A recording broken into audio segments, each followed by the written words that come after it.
This podcast is part of the Pull Up a Chair podcast network. Let's build community through connection, conversation, and collaboration.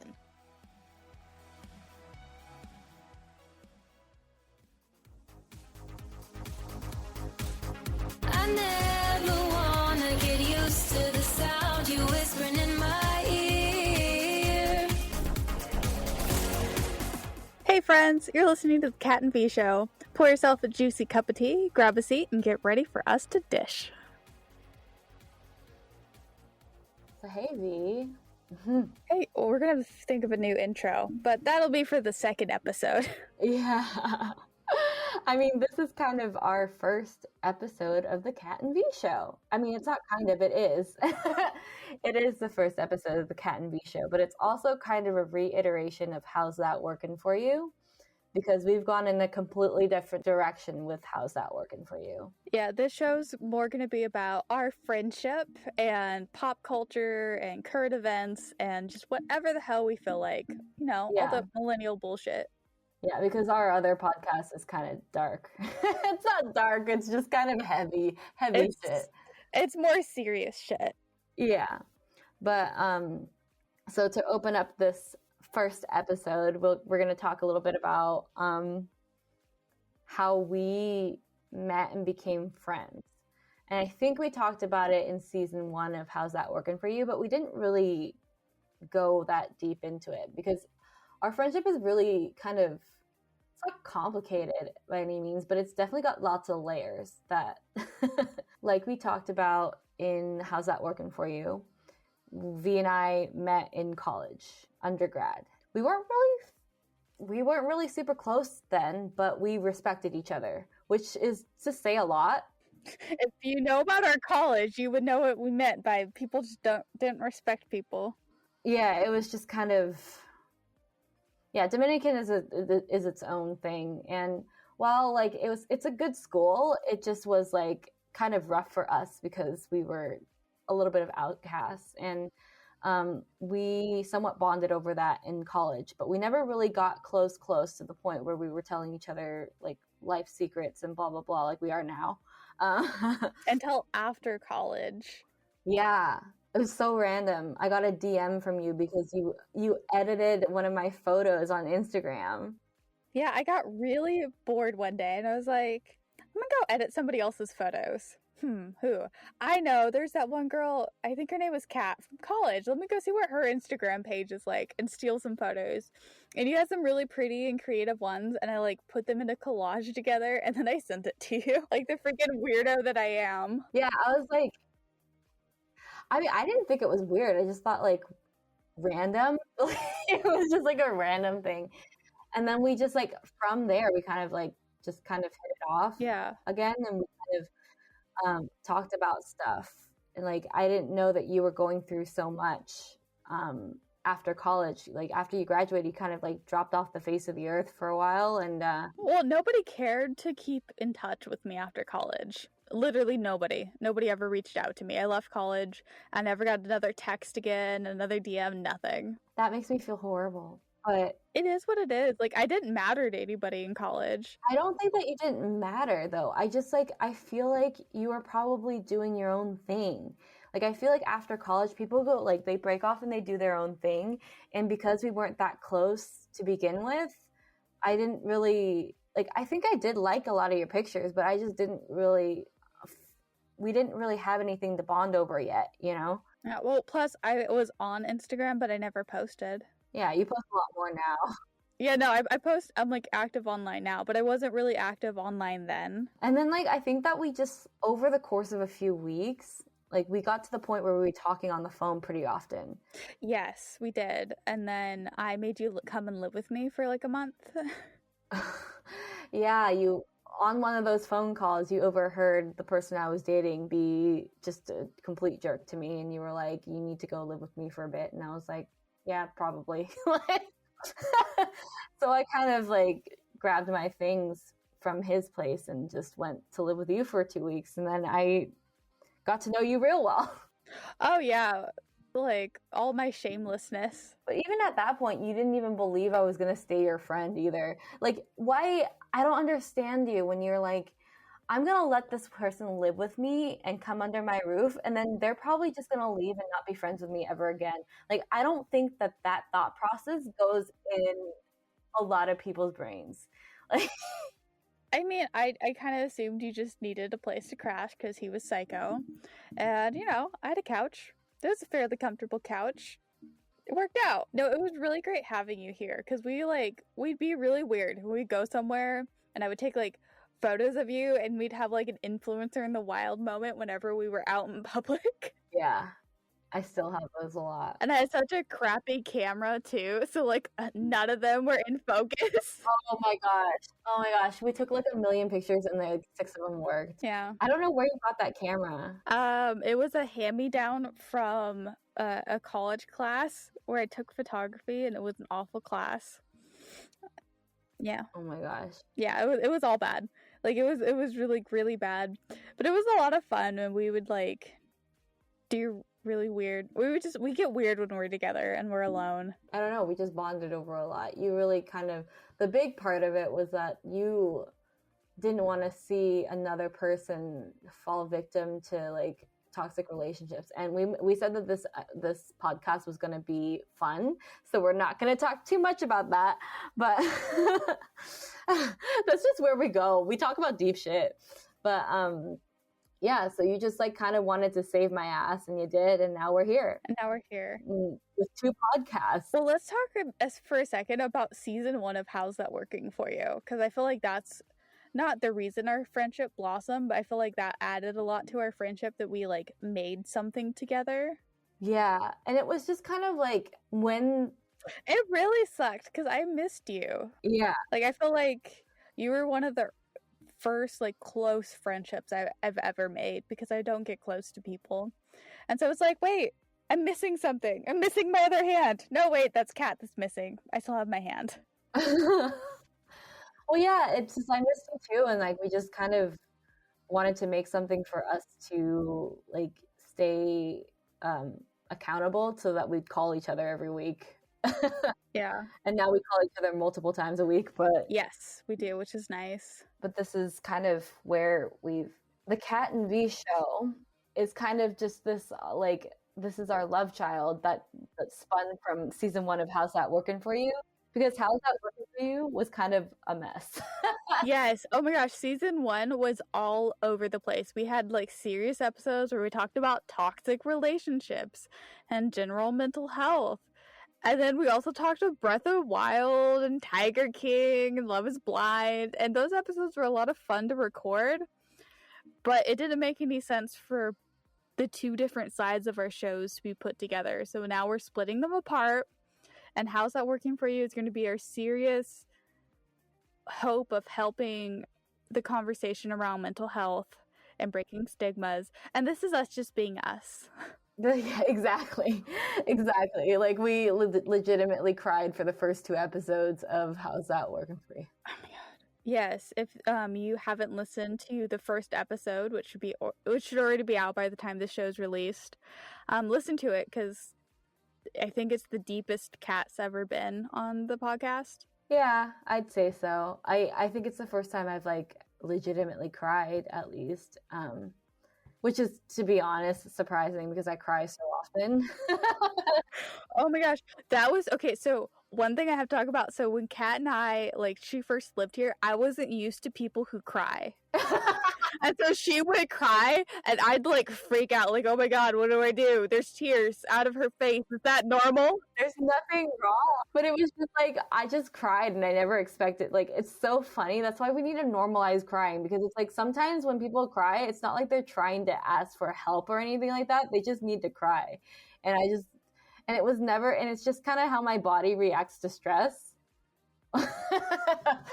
Yeah, no, see, and I was like, oh my god, here's a tissue. What can I do? Do you need something? Let me grab something. Here, oh my god, I've only had her here for a week and I broke her. No, you didn't break me. It was the years of trauma and serious freaking jerk, dating a jerk for like 3 years. That's what kind of broke me, but I'm fine now. Yeah, see, and I didn't know any of that because, you know, it takes a lot for me to, like, get to the point of crying or freaking out. but it immediately used to freak me out. Immediately, like you would start crying, and I was like, ah. Now you're just used to it. Like, I start crying, you're like, ah, okay, she's crying I again. was like, she's fine. Everything She's is fine. No, fine. I'm legitimately fine. No, when I cry, it's not because I'm like having a panic attack. Sometimes, okay, sometimes it is, Sometimes.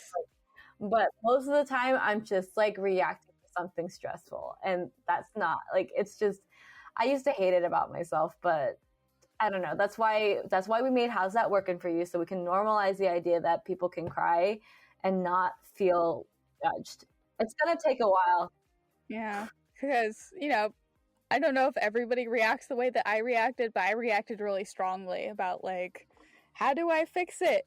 I don't remember you like, I don't know. I feel like I was so in it that I don't remember you reacting that strongly to it. Well, also, it's hard to tell when I'm reacting strongly to things because I hold my emotions really close, and I have like this armor that I keep up. I try to act calm and collected all the time. Yeah. I mean, what you guys will notice about V and I is that we're like very radically different people. But somehow it works. I mean, I think it works because people look to me to fix their problems I used to have a lot of problems. I used to have a lot of problems. because everybody also thinks that we're in a lesbian relationship together and I'm the butch. It used to happen all the time. All the time. Like, okay, so there's this one time we were at the mall and I wasn't really in the mood to shop, but I was in the mood to be in the stores. So Kat was shopping for herself and she went into the dressing room with a big old handful of stuff at Tilly's. And I'm sitting at the boyfriend couch, the couch that's like outside of the dressing room. The boyfriend sit on. Yeah, that the boyfriend sit on. It's the boyfriend couch. And so this woman like sends her daughter in to like try on some stuff, and she turns to me and she starts asking me where my girlfriend is from. She was also a little bit racist. Yeah, I forgot about it. She was a little bit racist. And I was like, It's like, it's both racist and like not homophobic, but like very like. and I played into it. I was like, oh, she's from Vietnam. She's only been here for a few years. I paid her online. Yeah, so when you came out with a couple items, I was like, did you like those, babe? And I call Kat babe all the time, and I don't know when that started, but it started at some point. No, we call each other pet names all the time, and it's just it's been the thing. It's been the thing. And because you didn't react to me calling you babe, she would just like, okay, yeah. And it was so funny because I was telling you at checkout and you were mean mugging her from across the store. I didn't mean to. Well, it was hella funny. I thought it was really funny. And I think that's when I really started amping up the pet names. I mean, it's just so funny. It's like, I feel like we also carry ourselves like we are a lesbian couple when we're hanging out. Not because it's like, and we take turns being the butch one. Like, yeah, it really depends on who's wearing what that day. I know. It's like you were wearing Michael's clothes, and then I was wearing like yoga clothes, and then we just went to Barnes and Noble, and the dude was like completely like, oh my gosh, completely just talking to me like as if we were a couple, and it was like, he was asking about if you had a membership, and you're like, no, but I think my boyfriend does. And he looked like, ooh, you cheating. Like, he was giving eyes like, oh, well, if you sign up, you and your partner, pointing at me. oh my god. And you didn't realize until, like, I think either the end of the conversation or after we left that he thought there was some hanky-panky going on. Oh my gosh, it's so funny. I love it. It's just our friendship. It's just kind of how it's turned out to be, and we just roll with it now. It's all good. Honestly, I wouldn't change it. I wouldn't change it for the world. Yeah, no, I love it because if my husband is with us when we're out together, people will still think that we're a couple, and maybe he's like the gay guy following us around. I can see that, but yeah, it's funny. No, I mean, like, honestly, it's.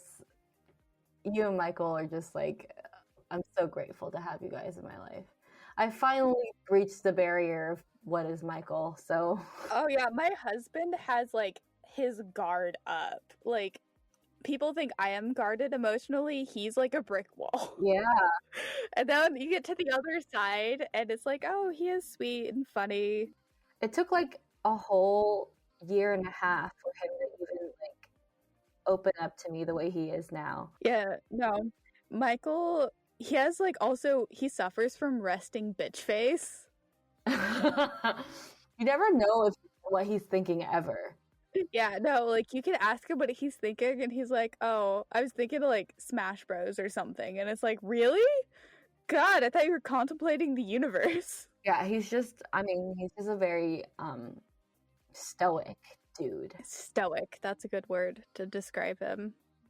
I mean, I enjoy it. I have a lot of health issues, and so the fact that he's able to just have that calm demeanor all the time is very helpful. Oh, I mean, you guys are like made for each other. It's just you guys balance each other out in the best way, and I feel like so blessed to have been able to witness all these pieces of your relationship. I'm glad that you're sharing it more on your YouTube page too. I mean, I caught him impersonating Bradmondo at one point when he was dyeing my hair. Oh my god! And it's like the greatest thing ever seeing him impersonate Bradmondo, because it's like, I see it. I mean, your husband's also like very like, he's just like so unafraid to embrace his like feminine side. Yes, which I love, because I am not always great at being like, I look very feminine. I'm very curvy. I have very petite little features, but I'm not very feminine as a person.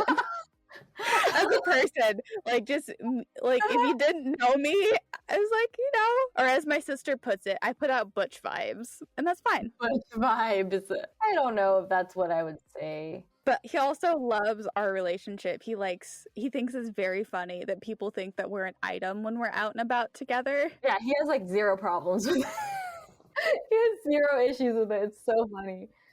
It's just like the pet names we have for each other doesn't bat an eye that I'm calling somebody else boo. I mean, that's just a sign of a very healthy relationship between you two as well. So I'm glad. I don't know how this got to like just. I mean, this is what this show's about. It's being random and off topic and fun. That's true. That is true. Yeah, like, I guess maybe we can give like kind of a. Like, so we know a little bit about your relationship and your life with Michael. So I guess I'll tell you a little bit about myself and where I'm at right now. Oh, yes. It's exciting. Guys, get excited. So like, I'm in a relationship with somebody who is like, just he's allowed to work remote. I mean, he's not allowed to, he works remotely. He works for a really nice tech company. And he was just like, oh, well, quarantine sucks. It's like, why don't we live place to place for a while and kind of like just safely travel and stay at different places for month to month or whatnot. So I'm currently in Alaska.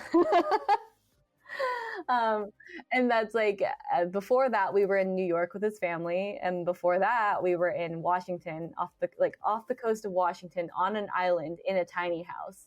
It was a really cute little house too. Yeah, it was fun. And before that we were in Arizona. So basically he was just like, I'm bored, let's go. And I was like, I don't know. And then he eventually talked me into it, and now we're in Alaska. For God knows who long. I mean, how long? But we're thinking about staying here for like another month or so. But I will be vlogging about it. I have been vlogging a little bit about it, but I'm just kind of easing into the vlogging life, because it's kind of, while I'm pretty natural on camera and like on podcasts, it's something about holding a camera in front of myself in public. It's kind of like a little bit nerve-wracking, I guess. A little too close to influencers in the wild. Yeah, a little bit, but I think it's important. I think it's cool to share and record memories like this. And I have, like, if you follow me on Instagram, I do share a lot about like my day-to-day on my story. And I'm trying to get more into like creating content just daily. It's kind of been a lot. I'm building, I guess a little bit more about me is that I'm building my online brand.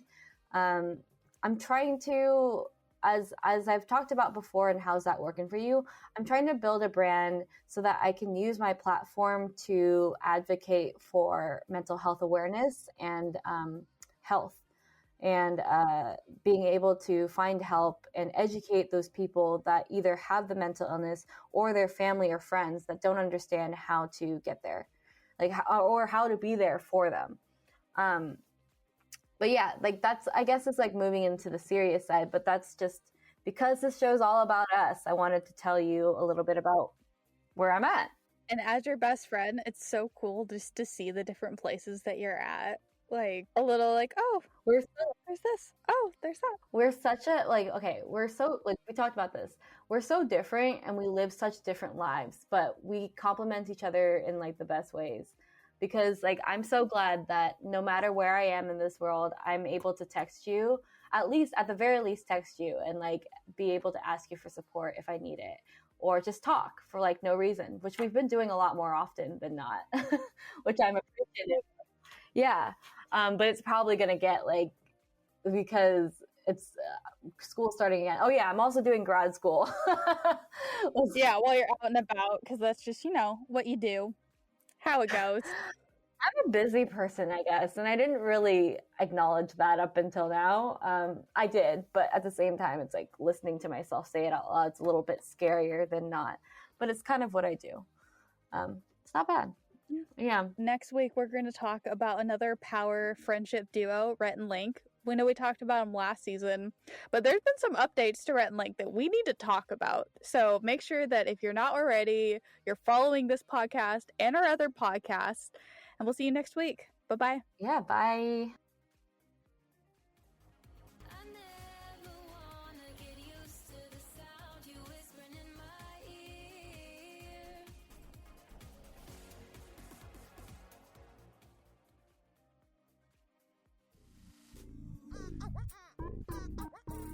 Drink Something, Say Something is the podcast for those of you who are tired of other beer podcasts. Tired of the jargon, tired of all the rigmarole.